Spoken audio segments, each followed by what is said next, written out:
Hello student, कैसे हैं आप सभी। आई होप आप सभी अच्छे होंगे। स्वागत है आप सभी का मेरे चैनल कॉमर्स हंट पर। स्टूडेंट, आज के लेक्चर में हम डिस्कस करने वाले हैं एक मोस्ट इम्पोर्टेंट टॉपिक और एक most important video for you, that is topic wise analysis of paper 2 management. मतलब जो पेपर 2 है मैनेजमेंट सब्जेक्ट का, उसके रिगार्डिंग आज हम क्या करने वाले हैं, टॉपिक वाइज एनालाइज करने वाले हैं। ठीक है, अच्छे से इवेल्युएट करने वाले हैं कि कितनी यूनिट्स आती हैं पेपर 2 में मैनेजमेंट सब्जेक्ट में। ठीक है, और हर यूनिट से कितने क्वेश्चन पूछे जाते हैं। तो इसके रिगार्डिंग मैंने आपके लिए एक स्टडी की है एज़ पर प्रीवियस पेपर। जो भी प्रीवियस पेपर हैं उसको अच्छे से एनालाइज किया है। ठीक है, और उसके बेसिस पर एक number of question find out किए हैं कि कितने क्वेश्चन कितने यूनिट से आते हैं। स्टूडेंट, आप सभी को पता होगा कि हाल ही में एनटीए यूजीसी नेट ने अपने जो एग्जाम्स की डेट को पोस्टपोन कर दिया है कुछ टाइम पीरियड के लिए। ठीक है, होप ये एग्जाम जल्दी ही होगा और जो एडमिट कार्ड हैं वो जल्दी से रिलीज़ हो जाएंगे। तो आपके पास टाइम लिमिटेड है, आप सभी को पता है। ठीक है, सारे स्टूडेंट हार्ड वर्क कर रहे हैं। अब आपको हार्ड वर्क के साथ साथ स्मार्ट वर्क को करने की भी ज़रूरत है। तो ये स्मार्ट वर्क आप कैसे कर सकते हैं उसके रिगार्डिंग मैंने आपको कुछ स्ट्रेटजीज़ बताई हैं इस वीडियो में, तो आप इस वीडियो को अच्छे से देखिए। तो स्टूडेंट, जैसा कि आपको पता है एनटीए यूजीसी नेट के 2 पेपर होते हैं। ठीक है, पेपर 1 एंड पेपर 2। पेपर 1 एक जनरल पेपर होता है। ठीक है, उसके रिगार्डिंग टॉपिक वाइज एनालिसिस मैंने एक वीडियो बनाई है। ठीक है, आप उस वीडियो को इस चैनल्स के थ्रू जाकर देख सकते हैं। I have already uploaded that video. ठीक है, अब हम डिस्कस करते हैं जो भी हमारा पेपर 2 है मैनेजमेंट सब्जेक्ट का। ठीक है, उसमें कितनी यूनिट्स आती हैं और नंबर ऑफ़ क्वेश्चंस कितने कितने आते हैं। ठीक है, या ऐसे कौन कौन से टॉपिक्स हैं जो इंपॉर्टेंट्स हैं। तो स्टार्ट करते हैं यूनिट नंबर 1 से। जैसे यूनिट नंबर 1 है जिसका टाइटल है मैनेजमेंट फंक्शंस एंड कॉन्सेप्ट।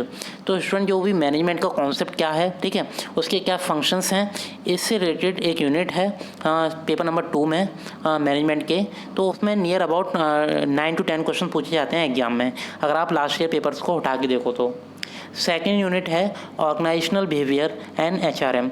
मतलब जो ऑर्गेनाइजेशन बिहेवियर क्या है और ह्यूमन रिसोर्स मैनेजमेंट क्या है। ठीक है, तो इनसे रिलेटेड क्वेश्चंस भी एग्जाम में पूछे जाते हैं, जिसके रिगार्डिंग जो नंबर ऑफ क्वेश्चंस हैं वो नियर अबाउट 10 क्वेश्चंस पूछे जाते हैं हर बार। स्टूडेंट, जैसा कि आप सभी को पता है पेपर 2 में total number of questions 100 questions आते हैं और हर एक क्वेश्चंस 2 मार्क्स का होता है। अगर आप 100 × 2 करो तो टोटल कितने मार्क्स बनते हैं, 200। तो पेपर 2 क्या एक स्कोरिंग पेपर है। ठीक है, और 200 नंबर का ये पेपर होता है जिसमें आप बेटर तरीके से स्कोर कर सकते हैं और अपना नेट और जेआरएफ को क्वालिफाइड कर सकते हैं। स्टूडेंट, यूनिट 3 है organisation development and international HRM. मतलब इसमें ऑर्गेनाइजेशन डेवलपमेंट क्या है, उसका कॉन्सेप्ट, ठीक है, उसके एलिमेंट्स और उसका बैकग्राउंड क्या है, इससे रिलेटेड बेसिक क्वेश्चन पूछे जाते हैं। और दूसरा इंटरनेशनल ह्यूमन रिसोर्स मैनेजमेंट क्या है, क्योंकि ये टर्म्स आपके लिए एक नया टर्म्स है, पर जो मैनेजमेंट के स्टूडेंट हैं वो इस टर्म्स को अच्छे से जानते हैं कि इंटरनेशनल ह्यूमन रिसोर्स मैनेजमेंट क्या है। मतलब अभी तक आपने जो टर्म्स पढ़ा है ह्यूमन रिसोर्स मैनेजमेंट, अगर आप उस टर्म को इंटरनेशनली अप्लाई करते हैं तो इसे ही बोलते हैं international human resource management. Exam में नियर अबाउट ज़्यादा क्वेश्चन तो पूछे नहीं जाते इस यूनिट से, पर आप अगर फिर भी देखो तो कम से कम 3 से लेकर 5 क्वेश्चन तक पूछे जाते हैं इस यूनिट से। इसके बाद जो नेक्स्ट यूनिट है unit number 4 accounting and financial management. ये यूनिट एक इंपॉर्टेंट यूनिट है जिसमें कुछ प्रैक्टिकल क्वेश्चन पूछ लिए जाते हैं समटाइम्स। ठीक है, ऑब्जेक्टिव टाइप क्वेश्चन आते हैं, ये आपको पता है, पर कुछ प्रॉब्लमेटिक और कुछ प्रैक्टिकल क्वेश्चन पूछ लिए जाते हैं related to accounting and financial management. ये क्वेश्चन कुछ बेसिक क्वेश्चन होते हैं और कॉन्सेप्चुअल क्वेश्चन होते हैं, और जो नंबर ऑफ क्वेश्चन पूछे जाते हैं नियर अबाउट 8 to 10 क्वेश्चन पूछे जाते हैं। इसके बाद जो नेक्स्ट यूनिट है capital budgeting and capital management. ठीक है, अगर हम बात करें पेपर 2 की में कौन सी इंपॉर्टेंट सबसे ज़्यादा यूनिट कौन सी है, तो ये यूनिट सबसे ज़्यादा इंपॉर्टेंट है। एक तो प्रैक्टिकल यूनिट है, ठीक है, और दूसरा इंपॉर्टेंट यूनिट है capital budgeting and capital management. तो कैपिटल बजटिंग का कॉन्सेप्ट क्या है, डिफरेंट मेथड्स क्या हैं कैपिटल बजटिंग के, या कैपिटल मैनेजमेंट क्या है, जो डिफरेंट सोर्सेस ऑफ कैपिटल है आप अरेंज कर रहे हो उसका मैनेजमेंट कैसे करोगे, इससे सभी से रिलेटेड कुछ बेसिक और कॉन्सेप्चुअल क्वेश्चन पूछे जाते हैं एनटीए यूजीसी नेट में। ठीक है, जो नंबर ऑफ क्वेश्चन है नियर अबाउट 13 to 15 क्वेश्चन पूछे जाते हैं हर बार। ठीक है, आप जब अपने प्रीवियस पेपर को अच्छे से एनालाइज करें, ठीक है, जब आप पेपर सॉल्व करें तो आप देख सकते हैं कि नंबर ऑफ क्वेश्चंस कितने आते हैं। इसके बाद जो नेक्स्ट यूनिट है यूनिट नंबर 6 जिसका टाइटल है स्ट्रेटेजिक मैनेजमेंट एंड मार्केटिंग। तो जो स्ट्रेटेजिक मैनेजमेंट क्या है और मार्केटिंग क्या है, ठीक है, इससे रिलेटेड 14 क्वेश्चन पूछे जाते हैं एग्जाम में। तो ये यूनिट भी यूनिट नंबर 5 की तरह ही इंपॉर्टेंट है। इसमें भी मैक्सिमम क्वेश्चन पूछे जाते हैं, कुछ बेसिक क्वेश्चन पूछे जाते हैं और थ्योरेटिकल क्वेश्चन पूछे जाते हैं मार्केटिंग मैनेजमेंट और स्ट्रेटेजिक मैनेजमेंट से रिलेटेड।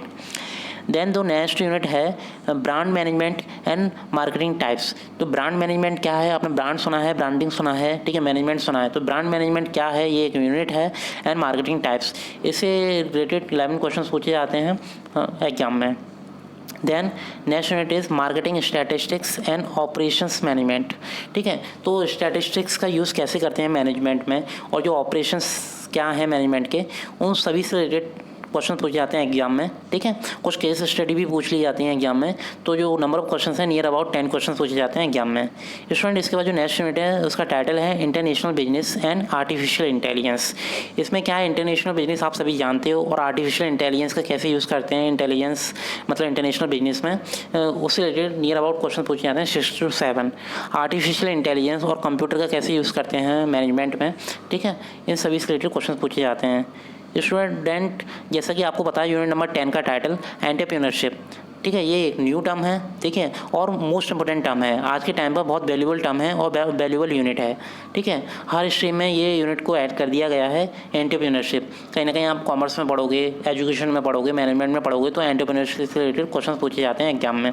तो ऐसे ही पेपर 2 मैनेजमेंट के सब्जेक्ट में जो 10 यूनिट है वो है एंटरप्रेन्योरशिप। इससे रिलेटेड कुछ कॉन्सेप्ट पूछे जाते हैं और नंबर ऑफ क्वेश्चन होते हैं near about 6 to 7 question. Then इसके बाद ये तो सारे क्वेश्चंस आपको समझ में आ गए, ठीक है। और जो यूनिट 2 है आपको पता है, ठीक है, और बेसिकली जो 10 यूनिट के अकॉर्डिंग ही पेपर 2 का क्लासिफिकेशन किया गया है।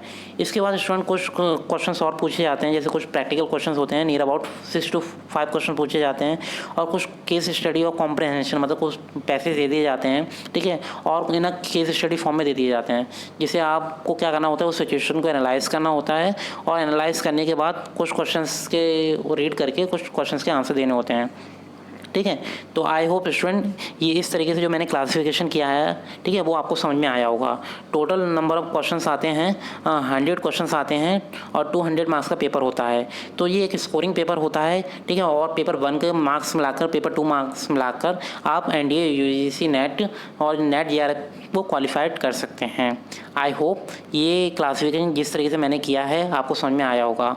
आप स्टूडेंट 10 यूनिट की जगह आपके पास टाइम लिमिटेड है, तो आप कुछ किसी 7 और 8 यूनिट को टारगेट कर सकते हो, जहां आपकी स्ट्रेंथ ज़्यादा है, ठीक है, और आपको लगता है जहां आप बेटर तरीके से स्कोर कर सकते हो।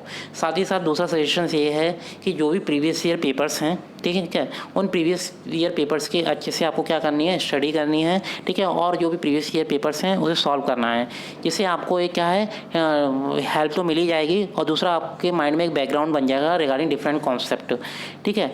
और जो प्रीवियस ईयर पेपर्स हैं, मतलब ऐसे पेपर जो सॉल्व पेपर हैं, मार्केट में मिल जाते हैं, आप उसे परचेस कर सकते हो और उसे सॉल्व कर सकते हो। तो जहाँ हर क्वेश्चन के रिगार्डिंग उसकी एक्सप्लेनेशन भी दी होती है, ठीक है। और मान लो क्वेश्चन नंबर 1 आया है तो उसका आंसर नंबर 4 है, तो 4 के रिगार्डिंग जो 3 to 1 है उसका बेसिक टर्म्स क्या है और कॉन्सेप्ट क्या है वो भी आपको क्लियर हो जाता है ये क्वेश्चन को सॉल्व करने के बाद, ठीक है। तो I hope student all of you understand this video और this content. If you like this video, like, subscribe and share to other student also. That's why this video beneficial to those student also. Thank you.